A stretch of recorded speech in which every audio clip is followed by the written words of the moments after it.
This play is sponsored by the California Civil Liberties Public Education Program, a state-funded grant project of the California State Library.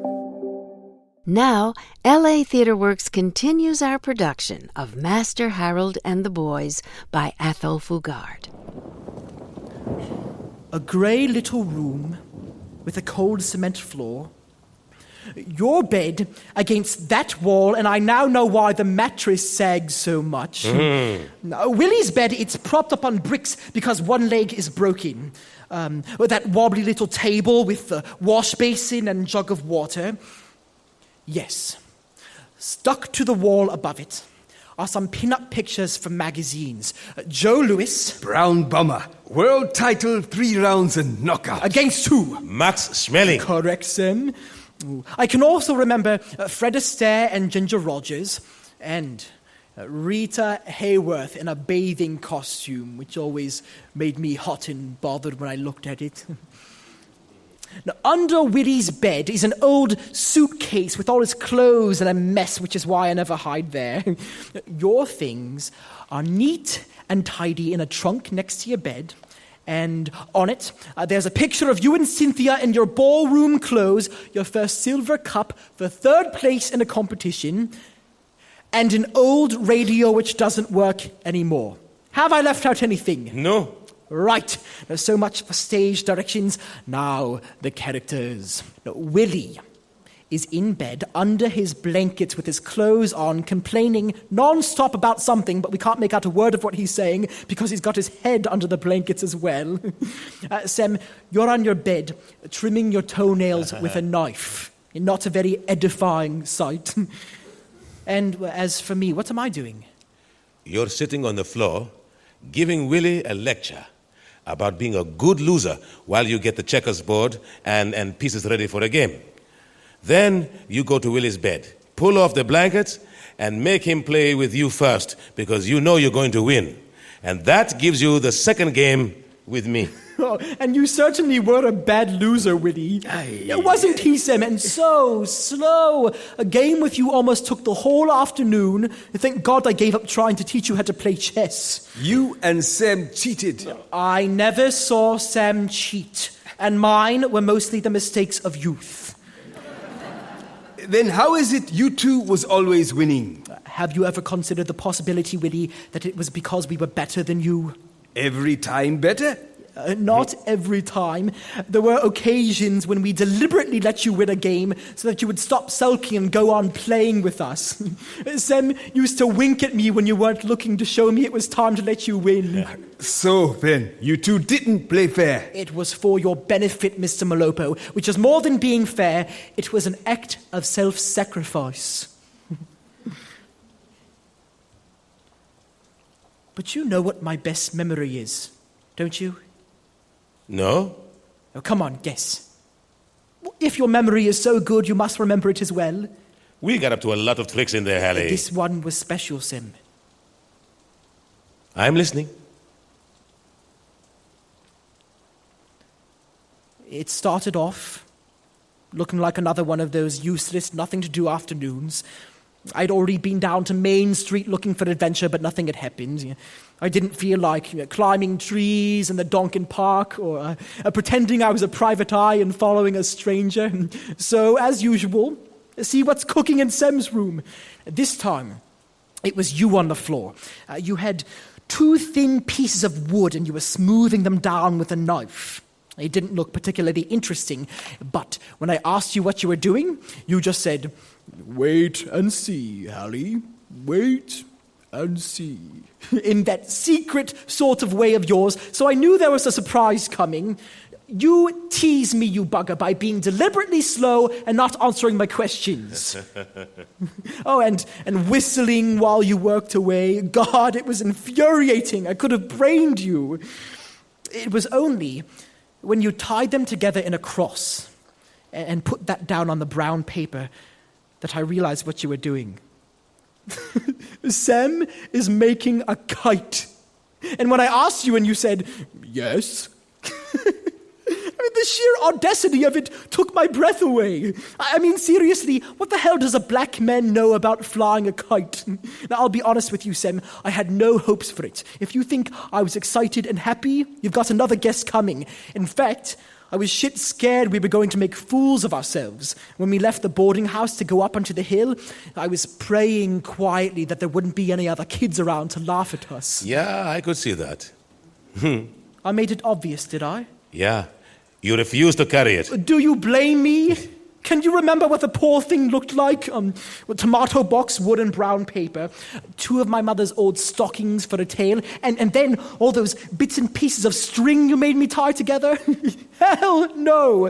That was now only asking for a miracle to happen. And then the big argument, when I told you to hold the string and run with it when I let go. Yeah, I was prepared to run all right, but straight back to the boarding house. So what happened? Oh, come on, Sam. You remember it as well as I do. I want to hear it from you. You went a little distance from me down the hill. You held it up, ready to let it go. This is it, I thought. Like everything else in my life, here comes another fiasco. Then you shouted, "Go, Hally!" And I started to run. I don't know how to describe it, Sam. Yeah, the miracle happened. I was running, waiting for it to crash to the ground, but instead, suddenly, there was something alive behind me at the end of the string, tugging as if it wanted to be free. I looked back. I still can't believe my eyes. It was flying. Looping around and trying to climb even higher into the sky. You shouted to me to let it have more string. I did, until there was none left and I was just holding that piece of wood we had tied to it. You came up and joined me, you were laughing. So were you. And shouting, "It worked, Sam! We've done it!" And we had. I was so proud of us. It was the most splendid thing I'd ever seen. I wish there were hundreds of kids around to watch us. Well, the part that scared me, though, was when you showed me how to make it dive down to the ground, and then just when it was on the point of crashing, swoop up again. You didn't want to try yourself. Of course not! I would have been suicidal if anything had happened to it. Watching you do it made me nervous enough. I was quite happy just to see it up there with its tail fluttering behind it.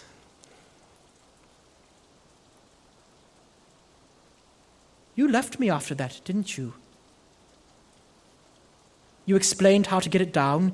We tied it to the bench so I could sit and watch it, and you went away. I wanted you to stay, you know. I was a little scared of having to look after it by myself. I had work to do, Hally. It was sort of sad bringing it down, Sim. And it looked sad again when it was just lying there on the ground, like something that had lost its soul. And just tomato box wood, brown paper, and 2 of my mother's old stockings. But hell, I'll never forget that first moment when I saw it up there. I had a stiff neck the next day from looking up so much. Why did you make that kite, Sam? I can't remember. Truly? Too long ago, Hally. Yeah, I suppose it was. It's time for another one, you know. Why do you say that? Because it feels like that. Yeah, it wouldn't be a good day to fly it, though. No, you can't fly kites on rainy days. How old are you, Sam? 25. Yeah, strange, isn't it? What? Yeah, me and you. What's strange about it? A little white boy in short trousers and a black man old enough to be his father flying a kite. It's not every day you see that. But why strange? Because the one is white and the other black? I don't know. It would have been just as strange, I suppose, if it had been me and my dad. A crippled man and a little boy. Nope, there's no chance of me flying a kite without it being strange. There's a nice little short story in there. The Kite Flyers. But we have to find a twist in the ending. Twist? Yes, something unexpected. The way it ended with us was too straightforward. Me on the bench, you going back to work. There's no drama in that. And me? You, Willie? Yes, me. You want to get into the story as well, do you? I got it. Change the title. Afternoons in Sem's Room. Expand it and tell all the stories. It's on its way to being a novel. Our days in the old Jubilee. Sad in a way that they're over. I almost wish we were still in that little room. We're still together. Yeah, that's true. It's just that life felt the right size in there. Not too big and not too small. Wasn't so hard to work up a bit of courage. It's got so bloody complicated since then. St. George's Park tea room. Hello, madam. Yes, madam, he's here. Hally, it's your mother. Where is she phoning from? Sounds like the hospital. It's a public telephone. You see, I told you. Hello, Mum. No, fine, everything's under control here. Now, how's things with poor old Dad? Has he had a bad turn? What? Oh, God. Yes, Sam told me, but I was sure he'd made a mistake. What's this all about, Mum? He didn't look at all good last night. How can he get better so quickly? Then very obviously you must say no. Be firm with him. You're the boss. You know what it's going to be like if he comes home. Well, then don't blame me when I fail my exams at the end of the year. Yes, how am I expected to be fresh for school when I spend half the night massaging his gammy leg? So am I. So, tell him a white lie. Say Dr. Colley wants more x-rays of his stump. Or bribe him. We'll sneak in double tots of brandy in future. What?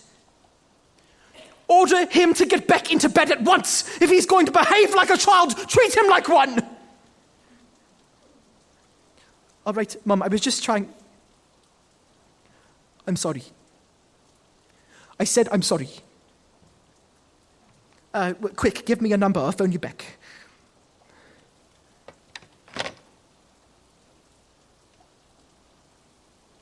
Here we go again.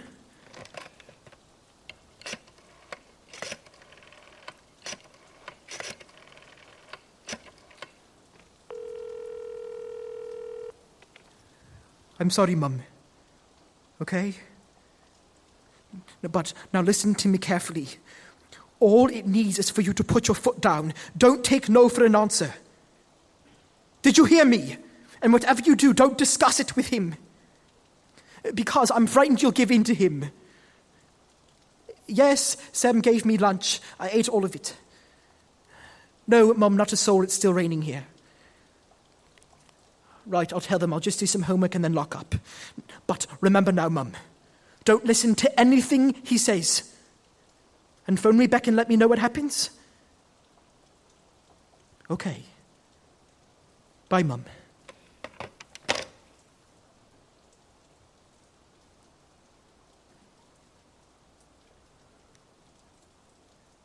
My mum says that when you're finished with the floors, you must do the windows.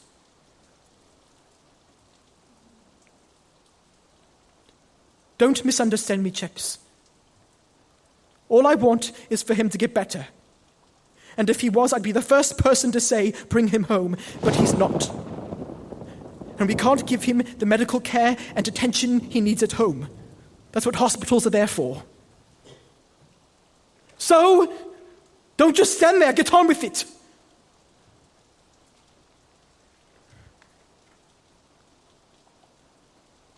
You heard right. My dad wants to go home. Is he better? No. How the hell can he be better when last night he was groaning with pain? This is not an age of miracles. Then he should stay in hospital. Tell me something I don't know, Sem. What the hell do you think I was saying to my mum? All I can say is, fuck it all. I'm sure he'll listen to your mom. You do not know what she's up against.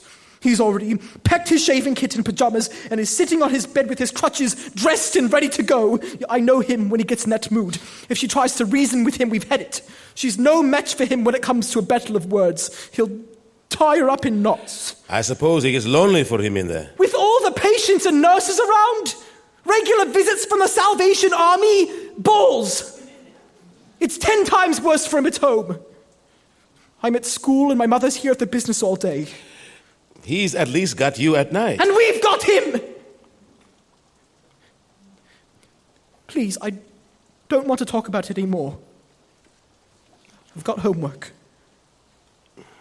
Life is just a plain bloody mess, that's all. And people are fools. Come on, Hally. Yes, they are. They bloody well deserve what they get.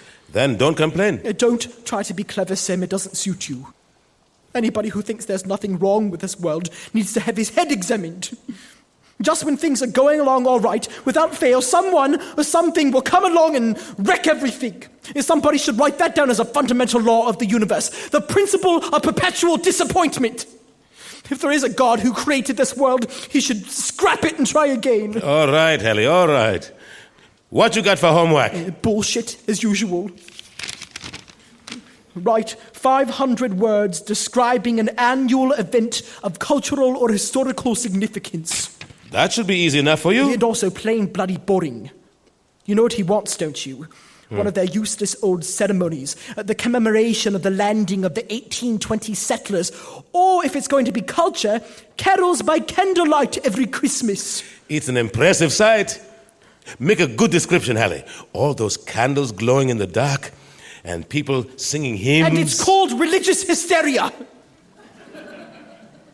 Please, Sam, just leave me alone and let me get on with it. I'm not in the mood for games this afternoon. And remember my mom's orders. You're to help Willie with the windows. Come on now! I don't want any more nonsense in here. Okay, Hally, okay. This is LA Theatre Works' production of Master Harold and the Boys by Athol Fugard. Our story continues next time on LA Theatre Works. This play is sponsored by the California Civil Liberties Public Education Program, a state-funded grant project of the California State Library.